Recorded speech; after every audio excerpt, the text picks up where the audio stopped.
Schooling with Jay. With host Jeff Waddell and Redskins head coach Jay Circosta. We'll be right back with Jeff and Jay. It's still hot outside, but fall weather is just around the corner, and so is the Economy Store with big savings on summer clearance for those 80-degree September and October days, and lots of new fall clothes for those cool autumn nights. The latest in fall suits and dresses have arrived for those who like the executive look. If you prefer a more casual look, the Economy Store is the place to go for beautiful sweaters. Mix and match with name brand jeans, dress slacks, skirts, or stirrup pants. And they have accessories in the latest fashion colors. Christmas layaways, dress club, and personal service are waiting for you at the Economy Store. Hello and welcome to Coach's Corner with Jay. I'm Jeff Waddell along with head coach Jay Circosta. We'll be here the next 10 weeks or so previewing the upcoming games and reviewing the games from the past week. Before we get started, I just want to thank a few people for making this show possible this year. The last couple of years we were able to do this show on a TV station, local TV station, which no longer is in existence. But due to the efforts of Woodsfield Village Council, the mayor, New Vision Video and Production, and Triax Cable Company, the show, and along with the football games, will be able to be aired on Thursday nights at 9, and the football games will be aired on Saturday mornings at 9 o'clock. And any Saturday night game will be aired on Sunday at 1. And we'd just like to thank those people. And if you see any of the advertisers that are advertising for this program or the football game, please thank them, because it takes money to get this on the air, and there's a lot of time and effort involved from a lot of people.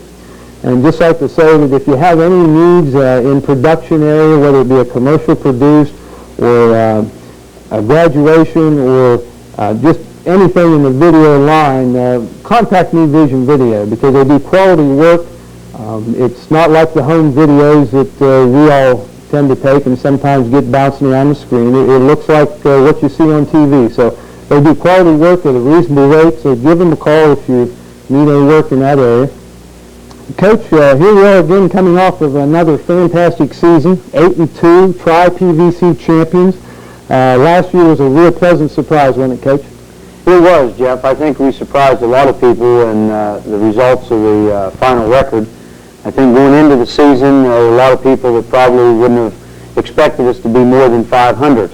But our group last year surpassed that mark and ended up 8-2, and it was a very satisfying and gratifying season. The kids just seemed to improve week by week, and I think by the end of the year we were playing the best football that we'd played all year long.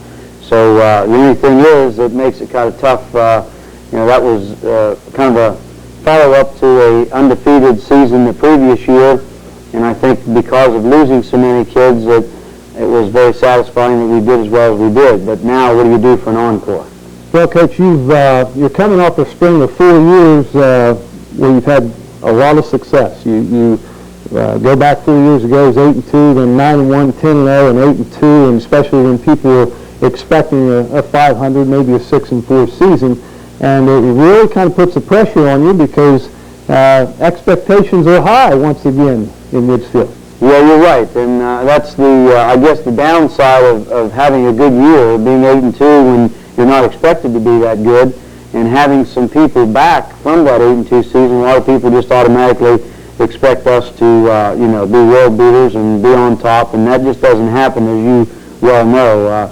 As I've mentioned to some of the reporters that I've talked to already this year in preseason, that the game's played on Friday or Saturday night on grass, not on paper. And on paper, yes, it looks as though we have several people coming back at key positions, but there again, there's other people that have people coming back and look to be strong. In fact, I look for the entire PVC and our entire schedule to be stronger this year than it was last year. So our chore or our task at hand is not going to be an easy one, believe me. Okay, Coach, we'll be back in just a moment. We're going to take a look at some of the holes that have been given to the team here by graduation. We're going to take a look at some of the people that Coach expects to fill those holes. We'll be back in just a moment. They say variety is the spice of life. A New Day restaurant has food to tempt every palate in your family. Charbroiling is our trademark, but maybe you prefer Mexican on Tuesday, Italian on Thursday, or fish fry on Friday. Let us do the cooking on Sunday and enjoy one of our in-house specials. Takeout orders also available. To To celebrate Redskin football, Saturday is Ticket Night. Present your stub and receive 10% off of any dinner. Come to a New Day restaurant and add some spice to your life. Going into last year, Coach, the offensive line looked pretty solid, looked to be our strong point, and the skill positions were untested: quarterback, running backs, receivers. This year it's a little reversed. We've got our skill positions look real sound. Got a couple of offensive linemen back, but the offensive line is still what you'd say untested, although we've had 2 scrimmages still untested because we haven't produced a lot of points in the scrimmages. Yeah, you're right, Jeff. Last year we did have a lot of people that returned with experience from the previous year that could fill those slots up front on the offensive line. This year we do have several of our skilled people back, as you mentioned. We have our backfield basically back intact from what was our starting backfield from about mid-season on last year. As you know, we made a few changes from the beginning of the year, but as the season progressed, we ended up with a couple of freshmen starting in the backfield, and so those people are back this year. The only, I guess, downside of that, or bad thing about that, is we do not have a lot of depth in our skill positions. And what I mean by depth is if we have injuries, some of those positions will have to be filled by real young people without any experience. So that is, I guess, a positive and a negative outlook at our offensive starting lineup. We're hoping that some of those people that haven't had a great deal of experience on the offensive line in the trenches will come through and mature quite rapidly as we progress, and we'll get better with each game. Coach, let's take a look here on offense. Although you return several starters, you've got some pretty big holes to fill. Let's recap who we lost last year and who looks to be the leading candidates to fill those positions. We did lose some quality people, as we do every year. Our numbers are never real big, Jeff, in terms of the quantity of people that we use, but the quality has been real good. We lost from last year's offensive unit. We lost our center, Mike Dimmerling, who had been solid at that position for several years. And you kind of come to take that for granted after you have a person like Mike sitting in there and getting the job done week after week. But when you lose a person like that, it's tough to have somebody step in and fill his shoes. We also lost one of our offensive guards in Stephen Powell. We lost one of our offensive tackles in Chad West. Both of those young men did a fine job for us on offense. And we also lost a tight end in Shane Dunn. Shane played tight end as a junior. We moved him to fullback for the first several games of last year, and then we moved him back to tight end. And he did a fine job at that tight end position. So that's several positions on the offensive front wall that we're going to have to replace. We also lost Chad Weber, who was a starter for several years in our backfield and a very experienced and quality football player. So those people are not going to be easy to replace, believe me. Coach, just looking, since we're talking on offense, who looks to be our starters so far on offense? Who's shaping to take that? Well, right now we're looking at Chad Yoho, or possibly Ben Klein to start at that center position. Again, trying to fill Mike's shoes is not going to be an easy thing for either one of those young men. We're also looking to fill that offensive guard position, and right now it looks like Robert Allen or Kenny McJilton to take that spot where Stephen Powell was locked in last year. As far as the offensive tackle position, we have a number of young men that could fill in at that position. Right now, the nod probably goes to J.R. Young, who's done a fine job in preseason scrimmages, and be backed up there by Jason Pott and also Grant Nichols. The tight end position, we're not totally inexperienced there. Last year, in the beginning of the year when we started Shane at fullback, Scott Wilson got a lot of experience and game time there at that position, so we're hoping that Scott will do the job at tight end for us. As far as in the backfield is concerned, replacing Chad Weber with the experience that our young people got last year, Dustin Robinson, and of course Chris Lynn had been a starter for a couple of years, and of course Luke Shoemaker, fullback. We look to be pretty well set there at the backfield positions. Okay, Coach, over on the other side of the ball, on the defensive side, who's going from last year and what positions we need to fill? But basically, those same young men that started and we lost on offense, we unfortunately lose them on defense too, which is basically the case in a small school. Both they're usually going on both sides of the ball. So we're going to lose Mike Dimmerling, who was our nose guard last year on defense. We're also going to lose Chad West, who was a starter at defensive tackle for a couple years. We're also going to lose Shane Dunn, who was a starting defensive end. So when you look at the front wall, the interior people, the up front people on that defensive wall, we're losing 3 out of 5 starters from last year's ball club. And then, of course, we lose in the secondary. We lose Chad Weber, who was our strong safety, and we also lose Stephen Powell, who was an inside linebacker. So, again, we're hoping that some of those young people that gained some experience last year and some playing time will be able to step in and fill the shoes of the graduating seniors. Coach, we've been benefactors, I guess, of this open enrollment program that has come into existence here in the state of Ohio. Some questions on that, and we picked up a couple of fine athletes from another school. You want to give us a little bit about that, a little information about that? Yes, we did, Jeff. We picked up 2 young men from played at Bellsville last year, and Kenny McJilton and Eric Hamilton, both of which we're extremely pleased to have in our program this year. And they've done a fine job thus far in our preseason drills and in our scrimmages, although Kenny did experience a little bit of bad luck in having a shoulder injury in the first scrimmage and didn't participate in the preview. But we're looking for fine things out of those young men. The open enrollment is an option which students have to be able to transfer from one school to another, which they didn't have previous to this. And so there are some schools that are losing young men and other schools, and there's some that are gaining them. And we're very fortunate in the fact that we've gained what we feel are 2 quality young men.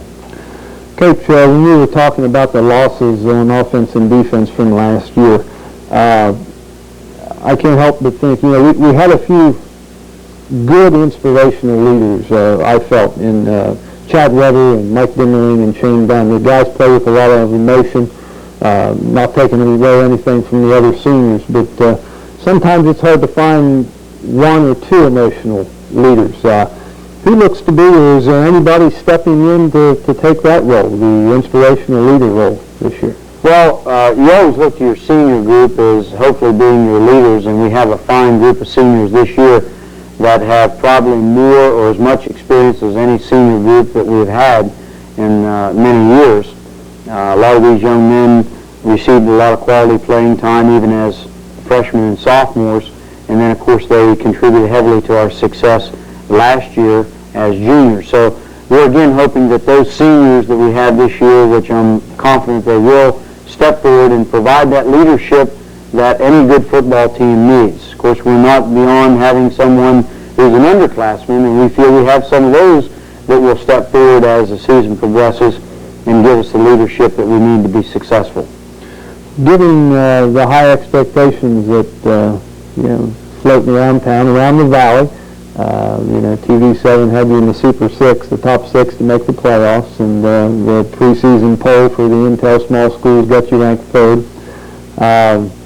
Given those expectations, you can't set back on last year's record. Of course, you are aware of that, but the kids, the inspirational factor is really going to come into play. Don't you feel this year, we've got the talent, but, we've got a lot of stiff competition, so without that inspirational leader on the field or in practice, whether it be 1 or 2 or 3, we could have a rough road a few games, couldn't we? Well, as I said before, I feel that our competition this year is going to be much better than it was last year, and that most everybody is going to be basically better, I think, than they were last year.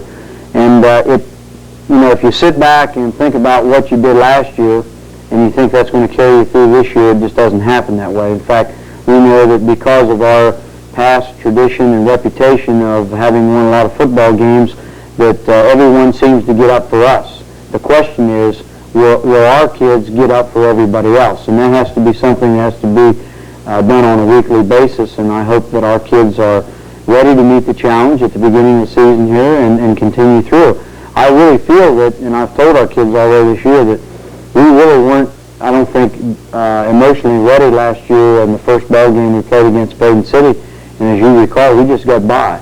I've been trying to tell them all along since we started practice at the end of July that they need to be mentally prepared, and will have to be mentally prepared against Bishop Donahue. Okay, we'll be back in just a moment. We'll take a look at this year's upcoming schedule, and we'll talk a little bit about Bishop Donahue. Is the grass up to your knees in the summer and the fireplace empty in the winter because your equipment is piled in a service department somewhere?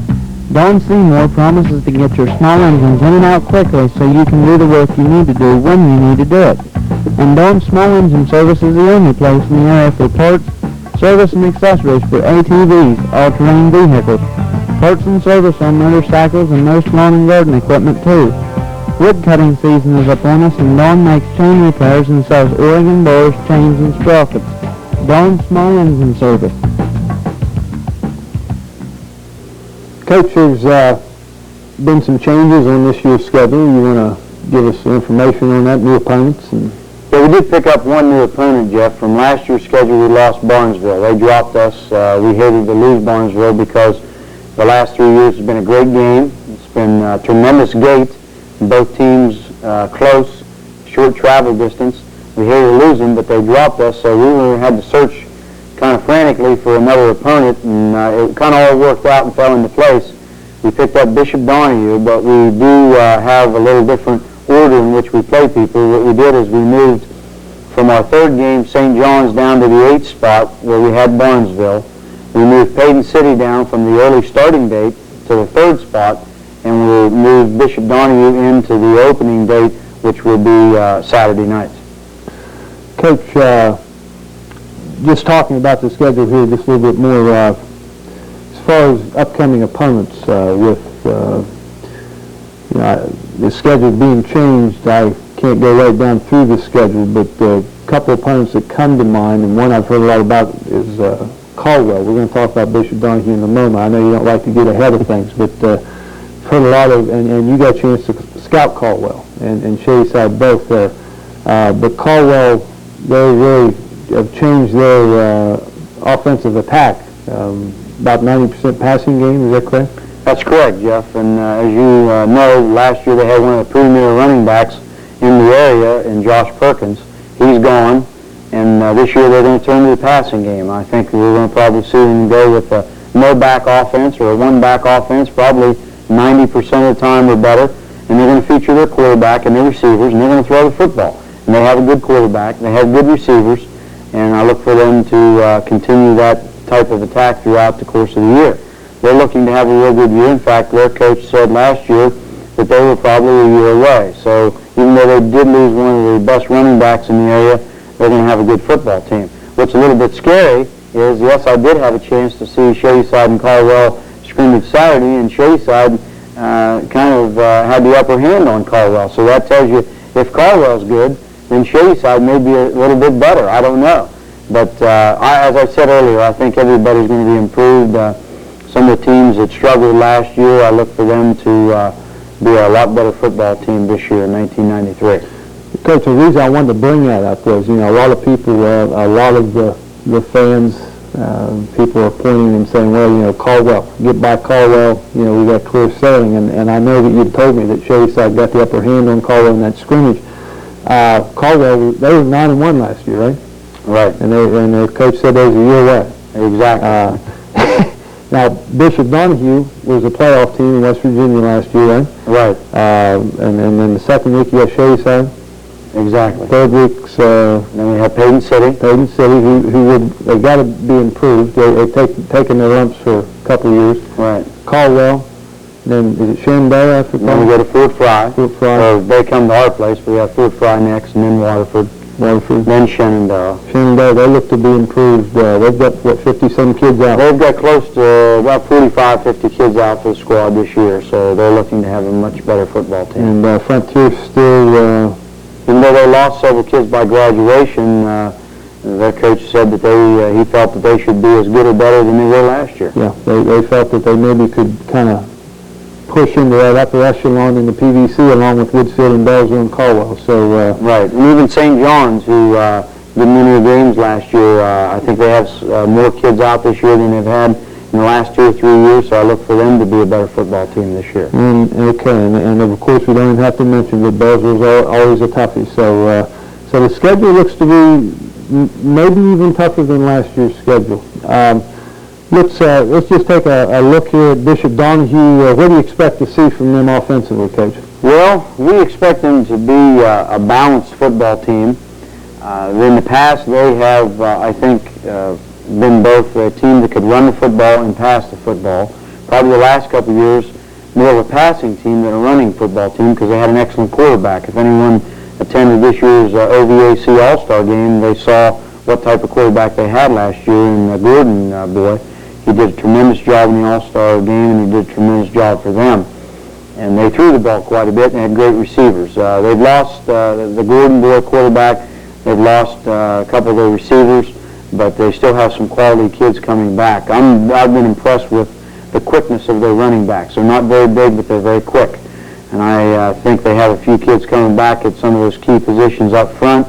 They've got some pretty decent size, and I think if their quarterback, who has not had a lot of experience, comes through for them early, they're going to give opponents fits, and I guarantee you we're very, very concerned about Bishop Donahue. They've had a winning football program, and Coach Rick Blake over there does a fine job.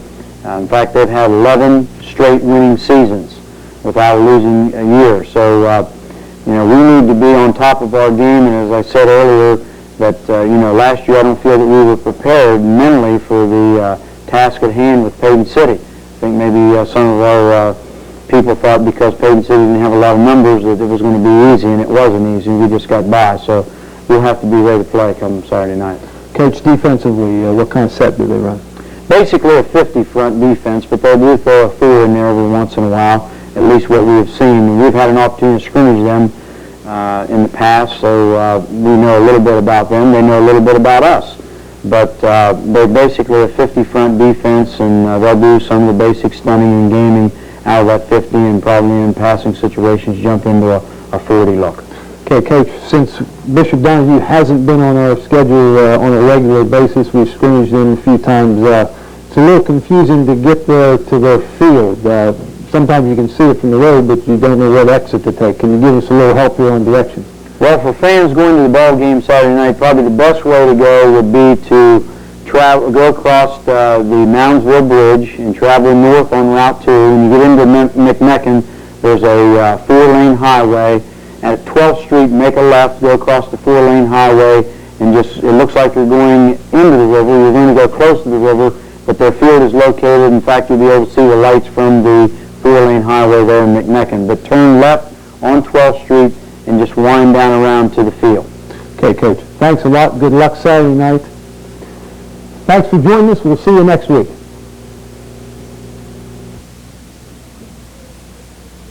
Presenting the 1993 Whitfield Redskins football team. Our senior class, including at tackle 6'2", 265 pound, number 70, Chris Dalrymple. At a guard, 6 foot, 192 pound, number 62, Robert Allen.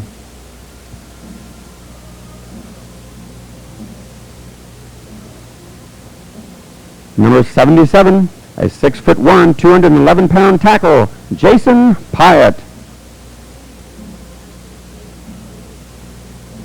Number 73, 5'10", 261 pound tackle, Grant Nichols.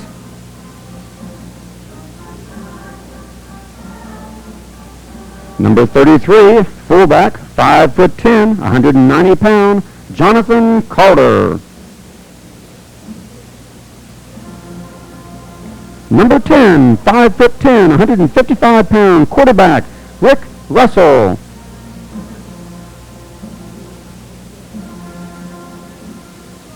At tight end, 6 foot, 155 pound, number 85, Larry Nelson.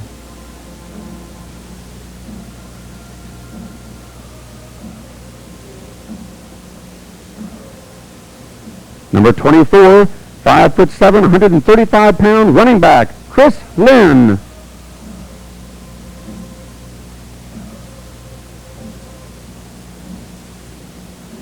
Number 68, head of guard, 5'6", 164 pound, Kenny Magilton.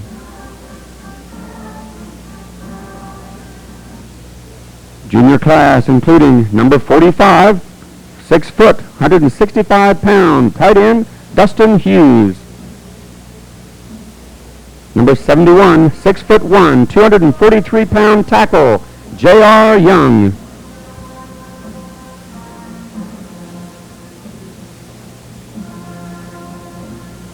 Number 22, 5 foot 9, 165 pound, running back, Eric Hamilton.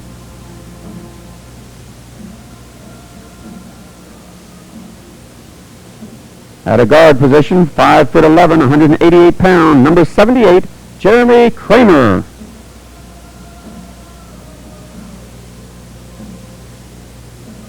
A running back, 5 foot 6, 140 pound, number 40, Mark Dimmerling. Number 51, 5 foot 10, 197 pounds, center, Ben Klein. Number 88, 6 foot 2, 155 pound, and in, Matt Longwell.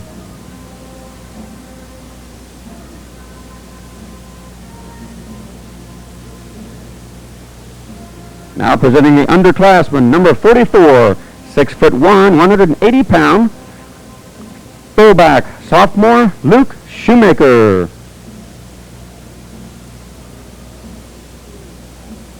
At tight end, number 82, 5 foot 11, 160 pound, sophomore, Scott Wilson.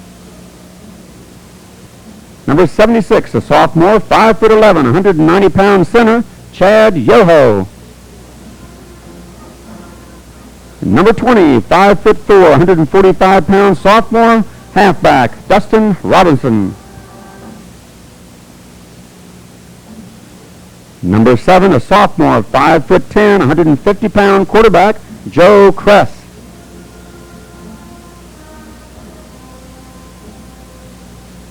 Number 84, an end, 5 foot 9, 155 pound, sophomore, Cole Harrelson.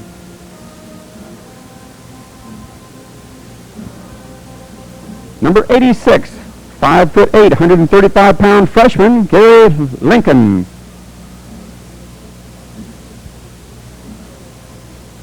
Number 26, 5 foot 6, 135 pound, sophomore, Jamie Sampson.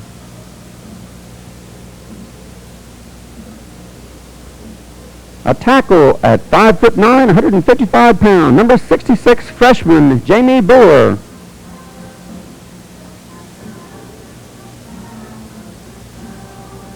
Number 34, a running back at 5 foot 8, 191 pound, freshman, Will Weddle.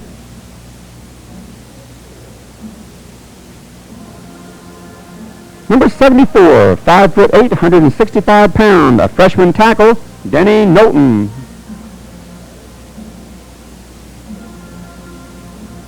A guard at 5 foot 9, 152 pound, number 63, freshman, Nathan Hickman.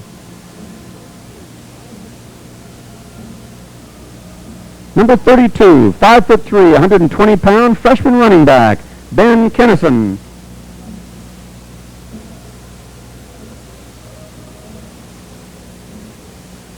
And number 58, a freshman guard at 5 foot 3, 169 pound, Daniel Cole.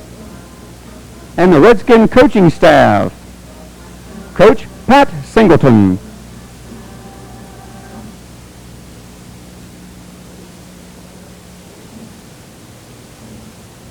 Coach Chad Briggs.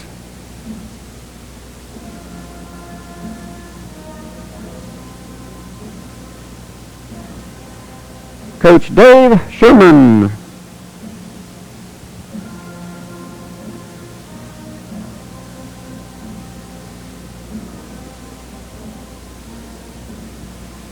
And Coach C.L. Butch Straw.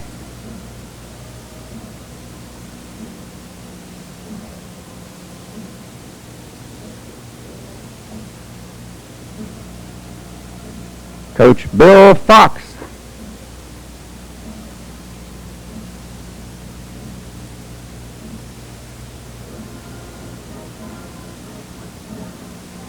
And Coach Chuck Briggs.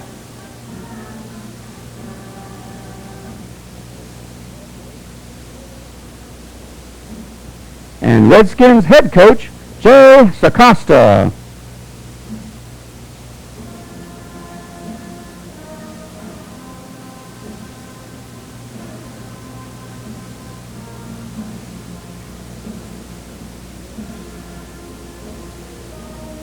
Managers for the 93 Redskins, manager Joe Long.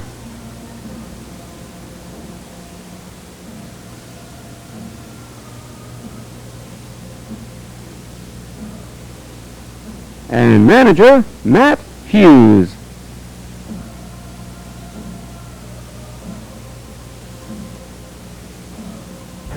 Victory! Victory! Go Reds! Victory! Victory!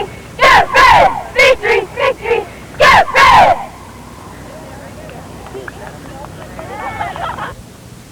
Providing crowd enthusiasm, the noise behind the boys, the Redskin cheerleaders under the direction of advisor Dixie Dimchek.